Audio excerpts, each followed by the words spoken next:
Kaya tayo nagpulong-pulong dito para pag-usapan yung mga kaligayahan natin. Wala na bang gusto magsalita bago pa mahuli ang lahat?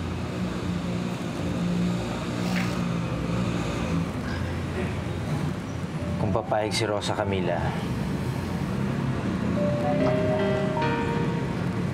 so sana ituloy ang kasal natin. Sana, Carlito, wag mo na kaming guluhin. Kung papayag na si Rosa Camila, hindi na ako magugulo. Rosa Camila, ito na ang last chance natin. Hindi na ituloy ang kasal. Para sa anak natin. Ate, di ba mahal mo rin naman si Rafael? Bakit hindi mo nasabihin? Alam ko, mahal mo rin naman siya, diba? Huwag mong ipasa sa akin, Rosa Camila, kalalabasan ng pag-uusap natin. Tama si Lucinda. Hindi siya mahal ko, kundi yung alaala ko kay Trina. Hindi ko mahal si Lucinda. Ikaw ang mahal ko, Rosa Camila. Tuloy natin ang kasal natin. Mahal na mahal kita. Mahal mo rin ako.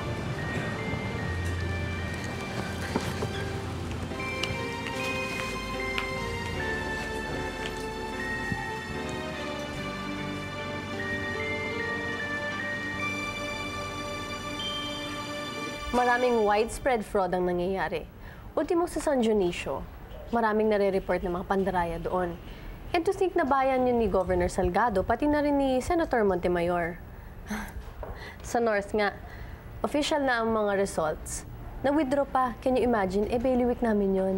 Pero ang sabi ng mga oposisyon... Tomas, please! Maawa! Hindi ka rito! Hindi ko kasalanan na natalo tayo! Hindi ako si Leandro! Parito sa dati mong asawa! Ano ba? Hindi ko alam, Tomas! Wait! Tres! Tumingin ka nga! Ano ba? Magsama-sama kayo! Magsama-sama kayong mga walang iya! Justin, please don't record this! Oh, nandito na pala sila. Kaya, doon tayo sa kwarto. Hindi ka. Gaganda ka.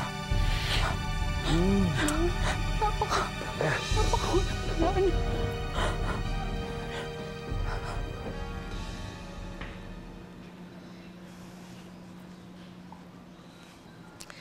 Ang aga-aga pa, Carlito, lasing ka na. Lola, nagpapakasela ako dahil sa pagkapanalo niyo. Alam ko naman na kaya ka nagkakaganyan ay dahil kay Rosa Camila. Hindi ko man dapat sabihin ito sa'yo. Marahil, dapat mong malaman na nakikipagkuntsaba si Alicia kay Alberto. Lola, magkaaway sila eh. Sino man nagsabi sa'yo nun? Niloloko lang kayo nun. Pina-check ko, nagkikita talaga si Alicia at si Alberto. Hindi nga pwede magkaaway sila eh. Pinag-aaway lang kayo ni Tita Alicia. Kaya pwede ba, Lola, tigilan niyo na lang ako. Total, nakuha niyo naman yung gusto niyo. Vice Presidente na kayo, sunod na linggo. At pag naging busy ako, ang una kong tututukan ay ang koneksyon ni Alicia at ni Alberto. Naintindihan mo? Eh, Lola, kung huwag niyo na kaya pakialaman yung buhay nila. Alam mo, Carlito, kalimutan mo ng lahat. Huwag mo lamang kakalimutan kailanman na ang nagpapatay sa mga magulang mo ay si Alberto.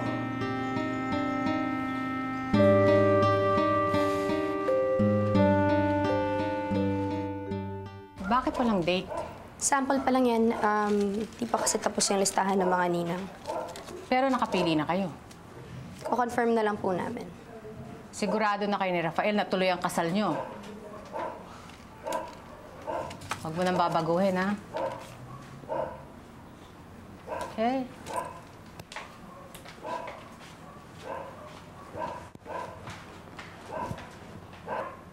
Alicia, sana magbago pa desisyon nila. Sana nga.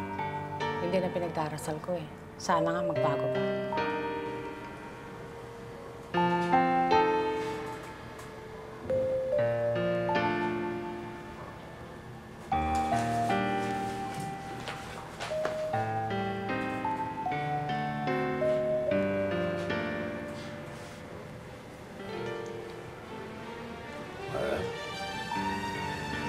bad? Kaya hindi kayo makapagsalita? We're afraid it is, Senator Montemayor. Second stage na ang sakit yung Alzheimer's disease. From here on, mas mabilis na ang proseso.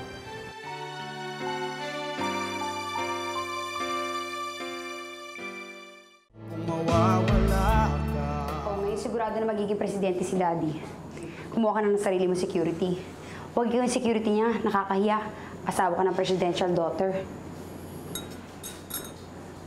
Hindi ko kailangan nun. Oh! Anong hindi? E tinan mo ako, gaga-gaga ko, may security ako. Aba, mahirap na, no? Oo nga pala, Paloma. Ibibigay ko na yung matagal mong hinihingi. Ano yun? Iwalay na kita.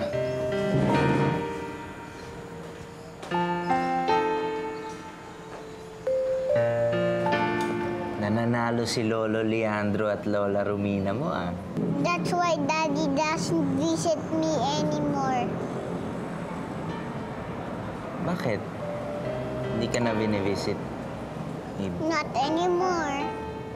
Kailan pa? Matagal na. I miss him na. Do you think he's mad at me? No. Hindi galit sa'yo si Daddy Carlito. Baka busy lang siya. Si Tita Lucinda mo, nagkikita pa kayo? No, not anymore. Kami rin eh. Hindi na siya nagpapakita sa akin.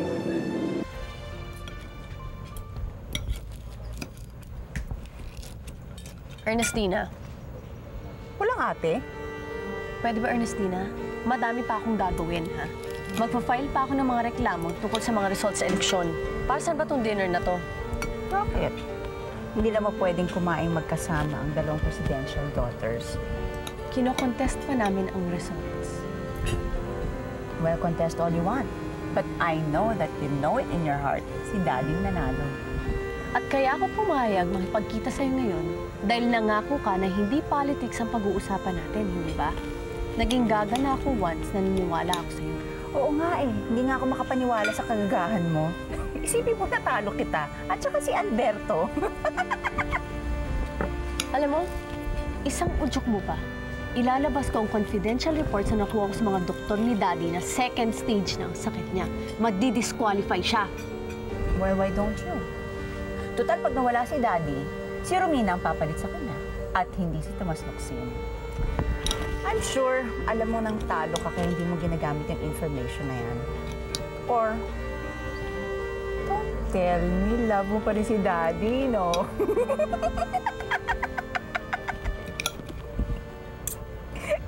Kumukuha lang ako ng buwelo. Well, let me impress you kung gaano ako ka-sharp, Amanda. Hindi alam ni Tomas Locsin yung sinasabi mong alam mong report. Bakit?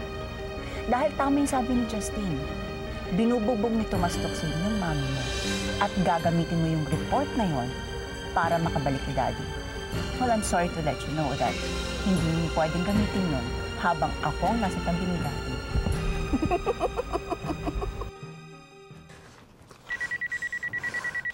Carlito, please, sagutin mo naman yung phone.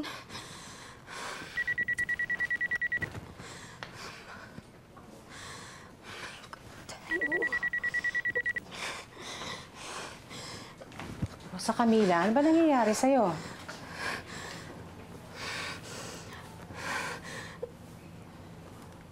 Ma, huwag kang magagalit sa akin. Bago na naman ang isip mo.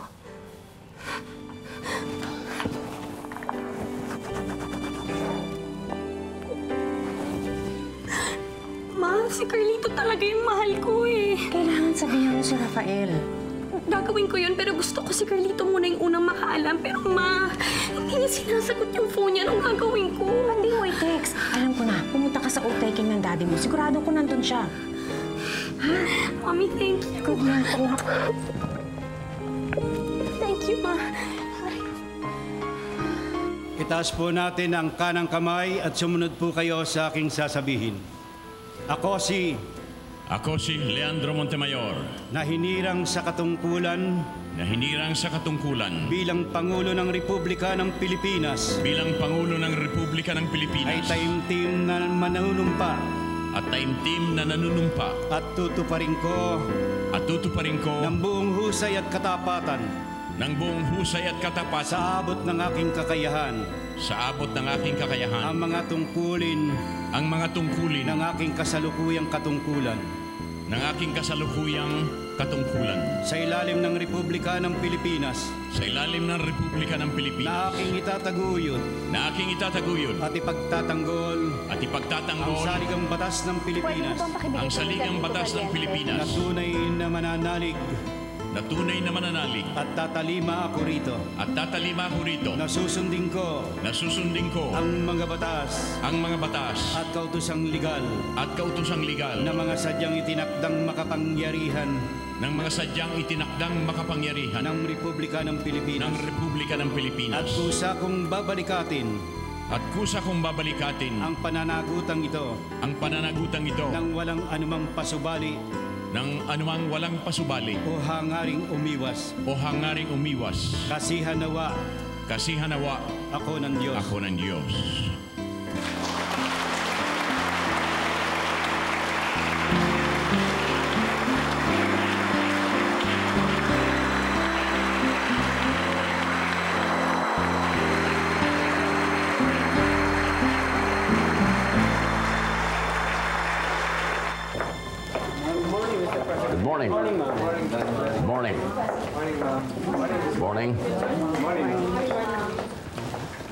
Elaine Asturias, I'd like to talk to you for a while. Elaine, I'd like to have a meeting with all of the secretarial staff of Malacanang and set it at 4 p.m. Yes, Ernestina. Para saan yung meeting? Gagawa ko ng guest list. Gusto kong sabihin sa inyong lahat kung sino ang pwede at hindi pwedeng pumasok ng Malacanang. Nakausap mo na ba si Amores? Just about now. I'm just waiting for the signature of the president para malaman niya na on pa ang deal. O, ibigay mo na lang sa akin yung papeles. Ako magsasign. I'm afraid not. Ernestina, kailangan dito mismo ang signature ni presidente. Bakit? Alam ba niya kung ano itsura ng signature ng bagong presidente? Wow. Pasok na tayo. Set your time. Gusto ko lahat ng mangyayari dito, synchronize. Swift. Teka, hindi ko yata alam ito. There are things you don't need to know. Sir, nakapress na nga po pala lahat ng assets niyo under your name. What? Paano nangyari? Sir, hindi ko po alam.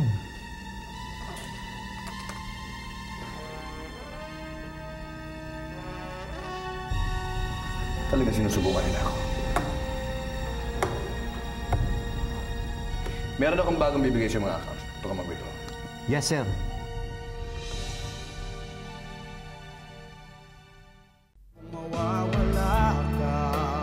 Marami pa pong ingay patungkol sa pagiging presidente ninyo.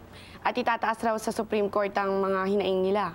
Well, during my inaugural speech, I told the nation that I'll be a president for reconciliation. Gusto ko maayos ng lahat. Whatever quarrels we had in the past, I told them, let's forget about it. Let's bury the hatchet. Let's work together to build a better republic. At yung mga hindi sumasangayon sa pagkapanalo ko, hindi ko na sila sasagutin. Hayaan ko na lang ang COMELEC o ang Supreme Court na mag-decide nito. Tayo talaga mga Pilipino. We are such bad losers. Pag natalo tayo, dinaya. Sa PNP office po ngayon, Mr. President, nakatakda pong humarap si Amores para magsalita laban sa anak ninyong si Alberto Montemayor. Yes, I'm aware of that. And I was advised by the PNP chief on this matter. Ako man, hindi ko alam kung Ano ang sasabihin ni Amores? Nagsalita na ang dating police officer na si Amores patungkol sa kanyang alam kay Alberto Montemayor, pati na ang pagkakasunog ng dating bahay ng bagong presidente ng Pilipinas. At isang nationwide manhunt ang ginagawa ngayon ng mga PNP at ang buong pamilya ng presidente at binigyan sila ng double security sakaling sila ang gantihan.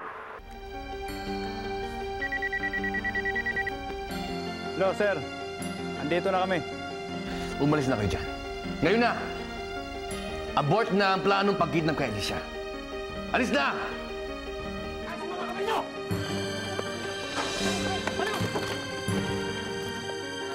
Thank you po, Mr. President. Lahat po ng tungkol sa press, ayusin po namin. Thank you, Mr. Press Secretary. Excuse me, Mr. President. You have a call from your son, Alberto.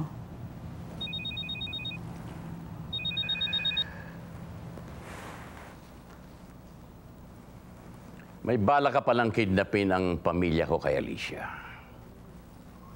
Alberto, mag-iingat ka na ngayon. Dahil nasa likod mo na ako sa lahat ng oras. At hindi kita tatantanan hanggat hindi ka nahuhuli. Hindi niyo ako mahuhuli. Mabuti pa, sumuko ka na. At hindi rin ako susuko. Ito ang pangako ko sa'yo. Ipanalangin niyo na mamatay na ako. Dahil habang buhay ako, sisirain ko kayo. We'll see about that.